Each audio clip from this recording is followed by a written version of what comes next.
সর্বস্তরের তৌহিদি জনতা, শেরপুরের জেলাবাসী, আমি সর্বপ্রথম আল্লাহ পাক রব্বুল আলামিনের শুকরিয়া আদায় করছি, যে মহান রব্বুল আলামিন বাংলাদেশের মানুষের বুকের উপর শকুন্তল পাথরের মতো চেপে বসা স্বৈরাচারী জালিম ফ্যাসিস্ট শেখ হাসিনা সরকারকে উৎখাত করে এদেশের মানুষকে মুক্ত বাতাসে নিঃশ্বাস গ্রহণ করার সুযোগ করে দিয়েছেন।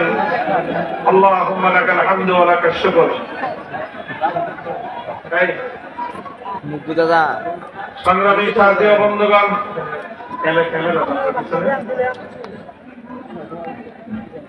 সংগ্রামী সাথী ও বন্ধুগণ, আমরা বিগত 5ই আগস্ট এদেশের মানুষের ভাষায় দ্বিতীয় স্বাধীনতা অর্জন করেছি। এই স্বাধীনতা অর্জন করতে এদেশের মানুষকে অনেক ত্যাগ আর কুরবানি স্বীকার করতে হয়েছে, অনেক জুলুম নির্যাতন সহ্য করতে হয়েছে, অনেক মানুষকে বছরের পর বছর কারারুদ্ধ থাকতে হয়েছে, অনেক মা তার সন্তানকে হারিয়েছে, আমাদের বহু ভাই গুম আর খুনের শিকার হয়েছে। একমাত্র বাংলাদেশের ইতিহাসের জঘন্যতম স্বৈরাচারী সরকার শেখ হাসিনা, যার একজনের আমলে অনেকগুলো গণহত্যা সংঘটিত হয়েছে বাংলাদেশে। 2009 সালের পিলখানা ট্রাজেডিতে 57 জন দেশপ্রেমিক সেনা কর্মকর্তাকে হত্যা করা হয়েছে।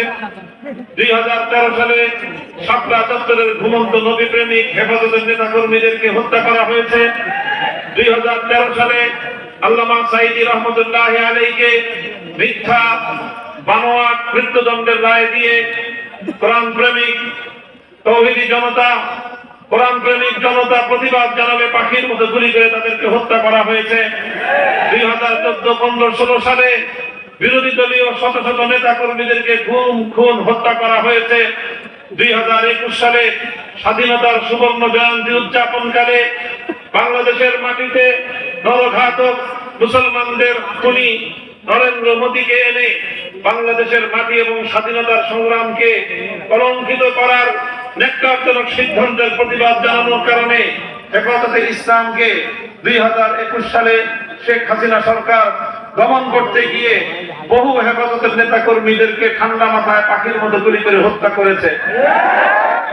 2024 সালে জুলাই এবং আগস্ট মাস জুড়ে বাংলাদেশের ছাত্র জনতার অভূতপূর্ব গণ আন্দোলন, বৈষম্য বিরোধী আন্দোলনকে দমন করতে গিয়ে শেখ হাসিনা তার খুনি ছাত্রলীগ, যুবলীগ, হাতুড়ি লীগ, হেলমেট লীগ সমস্ত সন্ত্রাসীদেরকে ছাত্র জনতার বিরুদ্ধে লেলিয়ে দিয়ে এবং তার বিভিন্ন আইন শৃঙ্খলা রক্ষাকারী বাহিনীকে দলীয়করণের মাধ্যমে সেখানে লিডারদেরকে নিয়োগ করে হেলিকপ্টার থেকে এমনকি বিভিন্ন ভাবে গুলি করে করে বাংলাদেশের প্রায় 1,500 স্বাধীনতাকামী বাংলাদেশের তরুণ যুবকদেরকে হত্যা করা হয়েছে। এমন কোন জেলা নেই যেই জেলার বিভিন্ন শিক্ষা প্রতিষ্ঠানের ছাত্ররা, স্কুল, কলেজ, ইউনিভার্সিটি এবং মাদ্রাসার ছাত্ররা শাহাদাত বরণ করেনি, এমন কোন জেলা বাকি নাই। এরপরে এইভাবে রক্তের গঙ্গা বইয়ে দিয়েছে। আপনারা শুনেছেন তখন শেখ হাসিনা এবং তার দলের লোকজন একটা কথা বলতো এবং এদেশের মানুষ সেই কথাটাকে বিশ্বাস করত, যদি 1 লক্ষ মানুষকে হত্যা করতে হয়, শেখ হাসিনা সেই 1 লক্ষ মানুষকে হত্যা করে হলেও সে তার ক্ষমতার মসনদকে আঁকড়ে রাখবে। এই ছিল তার জিঘাংসা, এই ছিল তার প্রতিশোধ পরায়ণতা। সে এই প্রতিশোধ গ্রহণ করেছে বাংলাদেশের মানুষের কাছ থেকে, প্রতিশোধ গ্রহণ করেছে বাংলাদেশের জনগণের কাছ থেকে। 1975 সালে তার বাবা একদলীয় বাকশাল কায়েম করার খেসারত দিয়েছিল 15ই আগস্ট। 30,000 যুবককে হত্যা করেছিল শেখ মুজিবুর রহমান সাহেব। বাংলাদেশের স্বাধীন বাংলাদেশের সর্বপ্রথম শেখ মুজিবুর রহমান সাহেব ক্রস ফায়ারের নাটক সাজিয়ে সিরাজ শিকদারকে হত্যা করেছিল। হত্যাকাণ্ডের খেসারত দিতে হয়েছিল তাকে 15ই আগস্ট। সেই 15ই আগস্টের পরেই ঘোষণা করেছিল যারা তার বাবাকে খুন করেছে তিনি সেই জাতির কাছ থেকে প্রতিশোধ গ্রহণ করবেন। এরপরে 50 বছর শেখ হাসিনা রাজনীতি করেছে। 1975 সালের 15ই আগস্ট থেকে 2024 সালের 5ই আগস্ট পর্যন্ত এই 50 বছরের শেখ হাসিনার রাজনীতি ছিল প্রতিশোধের রাজনীতি। শেখ হাসিনার রাজনীতি ছিল জাতিকে বিভক্ত করে এই জাতিকে শাসনের নামে শোষণ করার রাজনীতি। রাজনীতি ছিল বাংলাদেশটাকে দুর্নীতির মাধ্যমে, অর্থ পাচারের মাধ্যমে তলাবিহীন ঝুড়িতে পরিণত করে এই বাংলাদেশের সম্ভাবনাকে চিরতরে ধ্বংস করার রাজনীতি। রাজনীতি ছিল বাংলাদেশ যেন বিশ্ব দরবারে মাথা উঁচু করে সসম্মানে সগৌরবে মাথা উতুলে দাঁড়াতে না পারে, বরং অন্য আরেকটি রাজ্যের করদলগত করে একটি অঙ্গরাজ্যে পরিণত করার রাজনীতি। রাজনীতি ছিল বাংলাদেশের প্রধানমন্ত্রী না হয়ে অন্য আরেকটি দেশের তিলকমালী মুখ্যমন্ত্রী হওয়ার রাজনীতি। রাজনীতি ছিল লুটপাটের রাজনীতি। শেখ হাসিনার রাজনীতি ছিল বাংলাদেশ থেকে ইসলামকে নির্মূল করার রাজনীতি। রাজনীতি ছিল 144 ধারা জারি করার মাধ্যমে বাংলাদেশের আলেম সমাজের কোরআনের মাহফিলগুলোকে নিষিদ্ধ করবার রাজনীতি। শুধু আমার বিরুদ্ধে আমার মাহফিলগুলোকে বাংলাদেশের প্রত্যেকটি জেলায় জেলায় 144 ধারা জারি করে শেখ হাসিনা কোরআনের আওয়াজকে বন্ধ করার রাজনীতি করেছেন। কোন ইসলামী সংগঠন, ইসলাম প্রিয় জনতা শান্তিপূর্ণ ভাবে নির্বিঘ্ন ভাবে বিগত 15 বছরে কোনদিন বাংলাদেশের কোথাও জনসমাগম করতে পারে নাই। এইভাবে গোটা দেশকে জিম্মি করে দেশের মানুষের অধিকার লুটে নিয়ে, এদেশের মানুষকে জিম্মি করে মানুষের ভোটাধিকারকে কেড়ে নিয়ে, অর্থনৈতিক অধিকার কেড়ে নিয়ে গোটা দেশটাকে তার সেবাদাসে পরিণত করে ভারত মাতা এবং ভারতের নরেন্দ্র মোদীর চরণ তলে বিসর্জন দেওয়ার রাজনীতি ছিল। সে মনে করেছিল ভারত পাশে থাকলে আর কেউ তাকে এখান থেকে উৎখাত করতে পারবে না। দুঃখ লাগে, আমাদের প্রতিবেশী রাষ্ট্র 15টা বছর পর্যন্ত বাংলাদেশের কোন মানুষের অধিকারের কথা তারা চিন্তা করে নাই। মানুষের অধিকারকে তারা দুপায়ে তুলেছে। তারা স্পষ্ট ভাবে বিশ্ব জনমতকে উপেক্ষা করে আন্তর্জাতিক শক্তিকে বাংলাদেশের ব্যাপারে কোনো কথা বলার সুযোগ না দিয়ে একতরফা ভাবে বাংলাদেশের মানুষকে তাদের অধিকার থেকে বঞ্চিত করেছে। তাদের আস্থা ছিল এদেশের মানুষের উপর নয়, শেখ হাসিনার উপর। তারা সম্পর্ক করেছে বাংলাদেশের জনগণের সঙ্গে নয়, শেখ হাসিনার সঙ্গে। আর এইভাবে শেখ হাসিনাকে তারা তাদের সেবা দাসী বানিয়েছিল। আর শেখ হাসিনা সেই তাদের সেবা দাসী হিসেবে বাংলাদেশের স্বার্থের বিরুদ্ধে আরেকটি রাষ্ট্রের স্বার্থ রক্ষা করার জন্য কাজ করেছিল। এরপরে যখন দেশের মানুষ খুশি উঠলো, রক্ত দিল, জীবন দিল, হাজার হাজার হাজার মানুষের রক্তের বিনিময়ে শেখ হাসিনার পতন ঠিকই ঘটলো। দেশের মানুষের রক্ত জড়িয়ে কোন স্বৈরাচারী শাসক যেরকম ক্ষমতায় থাকতে পারে নাই, ক্ষমতায় থাকতে পারে না। আগামী দিনেও সকল শাসকদেরকে আমরা স্পষ্ট বার্তা দিয়ে দিতে চাই, দেশের মানুষের অধিকারকে পায়ে পদদলিত করে, দেশের মানুষের অধিকারকে উপেক্ষা করে, দেশের স্বার্থকে জলাঞ্জলি দিয়ে ক্ষমতার মস্তদে চিরদিনের মতো অটল এবং অটল থাকবার দুরভিসন্ধি কারণেই পূর্ণ হবে না ইনশাআল্লাহ। সংগ্রামী সাথী ও বন্ধুগণ, আমরা বলতে চাই আমাদের বাংলাদেশ স্বাধীন হয়েছে, বাংলাদেশ মুক্ত হয়েছে এই মুক্তির জন্য, এই স্বাধীনতার জন্য দেশের মানুষকে অনেক মূল্য দিতে হয়েছে, অনেক জীবন দিতে হয়েছে, অনেক মাকে সন্তান হারা হতে হয়েছে, অনেক স্ত্রীকে বিধবা হতে হয়েছে, সন্তানদেরকে ইতিম হতে হয়েছে। এরপরে আমরা এই বাংলাদেশটা পেয়েছি। এই পরে আমরা বাংলাদেশের মানুষ বারবার তারা অধিকারকে আমরা ফিরে পেয়েছি। আমরা একবার লড়াই করেছি ব্রিটিশ বেনিয়ার সাম্রাজ্যবাদী শক্তির বিরুদ্ধে, আমরা আরেকবার লড়াই করেছি পশ্চিমবঙ্গের রবীন্দ্রনাথ ঠাকুরদের সাম্প্রদায়িক শক্তির বিরুদ্ধে, আমরা আরেকবার লড়াই করেছি পশ্চিম পাকিস্তানি খান পাঠানদের বিরুদ্ধে, লড়াই আমরা করেছি বাংলাদেশি ফ্যাসিবাদী আওয়ামী জাহিলিয়াতের বিরুদ্ধে। ব্রিটিশরা আর বাংলাদেশে ফিরে আসতে পারে নাই, পশ্চিমবঙ্গের দাদা বাবুরা বাংলাদেশের খবরদারি করতে পারে নাই, পশ্চিম পাকিস্তানি খান পাঠানরা বাংলাদেশের খবরদারি করতে পারে নাই, স্বৈরাচারী আওয়ামী জাহিলিয়াত বাংলাদেশে আর কোনদিন রাজনীতিতে পুনর্বাসিত হতে পারবে না।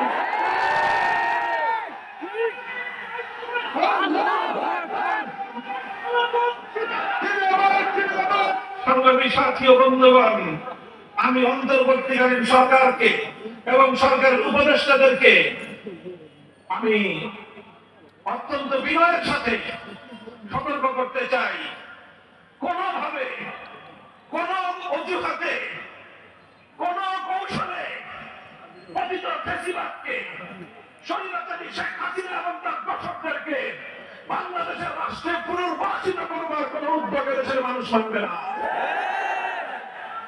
বাংলাদেশের স্বাধীনতা অর্জিত হয়েছিল ইনশাআল্লাহ বলার মধ্য দিয়ে।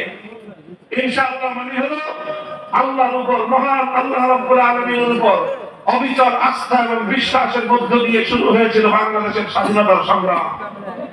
বাংলাদেশের স্বাধীনতার সময়ে জাতির সঙ্গে কমিটমেন্ট করা হয়েছিল, অঙ্গীকার করা হয়েছিল, বাংলাদেশে কোনোদিনও কোরআন সুন্নাহ বিরোধী কোনো আইন তৈরি করা হবে না। পরিষ্কার কথা, আজও বাংলাদেশের মানুষের কাছে এই দুই কথার ব্যাপারে কোনো আপোষ নাই। এদেশে আল্লাহর উপর অবিচল এবং আস্থা বিশ্বাস, এটাই হবে এই জাতি এবং রাষ্ট্রের প্রধান বুনিয়াদ। সংবিধানে আল্লাহর উপর অবিচল আস্থা এবং বিশ্বাসের কথার উপর আস্থা রাখতে পারবে না, তাদের উপর বাংলাদেশের মানুষের আস্থা থাকবে না। যারা বাংলাদেশের মানুষকে কোরআন সুন্নাহ বিরোধী আইনের অভিশাপ থেকে মুক্তি দিতে পারবে না, তাদেরকে বাংলাদেশ স্বাধীন করতে আমরা দেব না। শেখ হাসিনা নানাভাবে ইসলামকে নিপীড়ন করেছে। ইসলামের বিজয়কে, ইসলামের গৌরবজনক অধ্যায়গুলোকে শেখ হাসিনা ধীর কদমে পরিকল্পিতভাবে বাংলাদেশ থেকে বিতাড়িত করবার, নির্মূল করবার প্রয়াস চালিয়েছে। ট্রান্সজেন্ডার নামে, সমকামিতার নামে পশ্চিমা অসভ্য সভ্যতা বাংলাদেশে আমদানি করবার পায়তারা চালিয়েছে। শিক্ষা ব্যবস্থায় আমার কোমলমতি শিশুদেরকে জাতীয় শিক্ষা ব্যবস্থায় হিন্দুত্ববাদ শিক্ষা দিয়ে একটি হিন্দু রাষ্ট্র গড়বার পায়তারা এবং স্বপ্ন দেখেছিল। বাংলাদেশ সাম্প্রদায়িক সম্প্রীতির দেশ। হিন্দু, মুসলিম, বৌদ্ধ, খ্রিস্টান সহ সব সম্প্রদায় এখানে বসবাস করবে। সবাই যার যার ধর্মীয় অধিকার ভোগ করবে, জাত-পাতের নিরাপত্তা ভোগ করবে। সাম্প্রদায়িক অধিকার, তার ধর্ম পালনের সম্পূর্ণ নিরাপত্তা এবং অধিকার সে ভোগ করবে। এখানে কোন ধর্মাবলম্বী মানুষকে তাদের ধর্মীয় অধিকার থেকে বঞ্চিত করবার কোন সুযোগ নাই। আপনারা লক্ষ্য করেছেন, আওয়ামী লীগ এবং শেখ হাসিনার অন্যতম একটা রাজনৈতিক কৌশল ছিল সংখ্যালঘু নির্যাতন ইস্যু। এখন শেখ হাসিনাও নাই বাংলাদেশে, সংখ্যালঘুদের উপর নির্যাতনও নাই। কারণটা কি? আসলে শেখ হাসিনার কৌশল ছিল রাতের অন্ধকারে কান্নাগিনি হয়ে সংখ্যালঘুদেরকে ছবল মারো, দিনের আলোতে ওঝা হয়ে ঝাড়তে আসো। সমস্ত সংখ্যালঘু নির্যাতনের পিছনে শেখ হাসিনার দোসর আওয়ামী সন্ত্রাসীদের হাত ছিল। ওরাই আবার মিডিয়াতে মায়ের কান্না কাঁদতো। এখন শেখ হাসিনাও নাই, সংখ্যালঘু নির্যাতনও নাই। ওরা যদি আবার বাংলাদেশে অনুপ্রবেশ করতে পারে, আবার সংখ্যালঘু নির্যাতনের নাটক সাজাবে। দেশবাসীকে আমি সতর্ক এবং সজাগ থাকতে চাই, আর কেউ যেন সংখ্যালঘুদের অধিকার নিয়ে ছিনিমিনি খেলতে না পারে। সংখ্যালঘুরা অধিকার ভোগ করবে। এদেশের 90% মুসলমানদের ইসলামী জাতিসত্তা, মুসলিম জাতিসত্তা, এটাও বাংলাদেশের দিকে থাকবে। জাতিসত্তার চেতনার ভিত্তিতে 1947 সালে পশ্চিমবঙ্গকে আমরা সালাম জানিয়েছিলাম। 71 সালে আমরা পশ্চিম পাকিস্তানিদেরকে সালাম জানিয়েছিলাম। আখেরি পয়গাম আমার, সুতরাং এদেশের হাজার বছরের ঐতিহ্য এবং ইতিহাসের সাথে ইসলাম এবং ইসলামী সভ্যতা ওতপ্রোতভাবে জড়িয়ে আছে। অন্তর্বর্তীকালীন সরকার এবং এই সরকারের অন্তর্ভুক্ত বিশেষ করে এনজিও উপদেষ্টাদেরকে আমি বিশেষভাবে তাদের প্রতি সতর্ক সজাগ দৃষ্টি রাখার জন্য ছাত্র জনতাকে উদাত্ত আহ্বান জানাই। ছাত্ররা বিপ্লব করেছে, কিন্তু ছাত্রদের এই বিপ্লবকে এনজিওদের কিছু চিহ্নিত ইসলাম বিদ্বেষী পশ্চিমাদের সেবাদাস তারা এই বিপ্লবকে চিন্তাই করার পায়তারা চালাচ্ছে। দুটি ইস্যুর ব্যাপারে খুব হুঁশিয়ারি উচ্চারণ করতে চাই। প্রথম হলো শিক্ষা ব্যবস্থার মধ্যে ইসলামকে দুর্বল করা, ফাঁসিবাদী স্বৈরাচারী শেখ হাসিনার এজেন্ডা বাংলাদেশে আর চলতে পারবে না। সুতরাং ডক্টর ইউনূস সাহেব যে শিক্ষা কমিশন করেছেন, তাড়াতাড়ি ওটাকে বাতিল করে নতুন করে আবার শিক্ষা কমিশন গঠন করুন। এদেশের তাওহীদি জনতা, হেফাজতে ইসলাম সহ এদেশের সমস্ত ইসলামী সংগঠনগুলো আপনার গঠিত শিক্ষা কমিশনকে প্রত্যাখ্যান করেছে। এখানে সমকামীদেরকে আপনি দিয়ে সমকামীদেরকে দিয়ে শিক্ষা কমিশন গঠন করা হয়েছে। ওই শিক্ষা কমিশনের বিরুদ্ধে আমরা দুর্বার আন্দোলনের ঘোষণা দিচ্ছি। শিক্ষা কমিশন বাতিল করে আহলে এবং ইসলামী শিক্ষাবিদদের অন্তর্ভুক্ত করে সর্বজন জাতীয় শিক্ষা কমিশন যদি গঠন করতে আপনারা ব্যর্থ হন, রাজপথে আপনাদেরকে মোকাবেলা করবেন। দ্বিতীয় হল মানবতা বিরোধী আইনের মধ্যে নানা ধরনের ভয়াবহ, অশ্লীল এবং বেহায়াপনা, জেনা, ব্যভিচার, সমকামিতাকে বাংলাদেশে আমদানি করবার কিছু ধারা অন্তর্ভুক্ত করা হচ্ছে। ম্যারিটাল রেপ নামে বৈবাহিক ধর্ষণ, জোরপূর্বক গর্ভধারণ, ট্রান্সজেন্ডার, এই জাতীয় বেহায়া, অসভ্য, ইসলাম বিরোধী ধারাগুলোকে আমাদের বাংলাদেশের কোন আইনে অন্তর্ভুক্ত করা, যে বিষয়টি আপনারা এসেছেন, আর আপনারা ইসলাম বিরোধী কমিশন যে প্রস্তাব করেছে, ওই প্রস্তাব যদি বাংলাদেশে বাস্তবায়ন করবার পায়তারা হয়, শাপলা চত্বরে কারবালা হবে।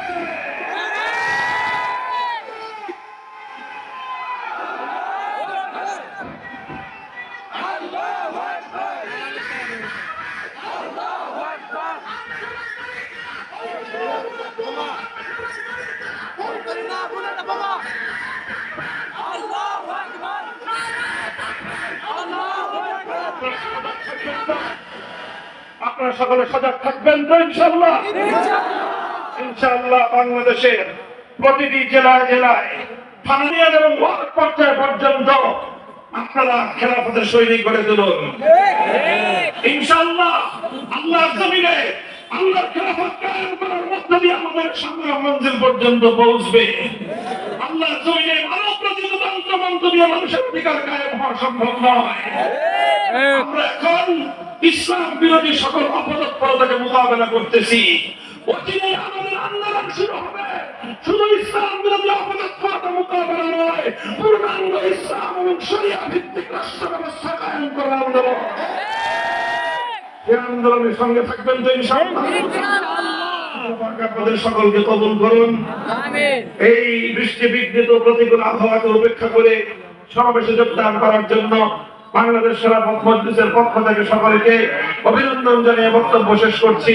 ওয়া আখিরু দাওয়ানা আলহামদুলিল্লাহি রাব্বিল আলামিন। বাংলাদেশ খেলাফত মজলিস জিন্দাবাদ, বাংলাদেশ জিন্দাবাদ। আসসালামু আলাইকুম ওয়া রাহমাতুল্লাহ। সুবহানাল্লাহি ওয়া বিহামদিহি।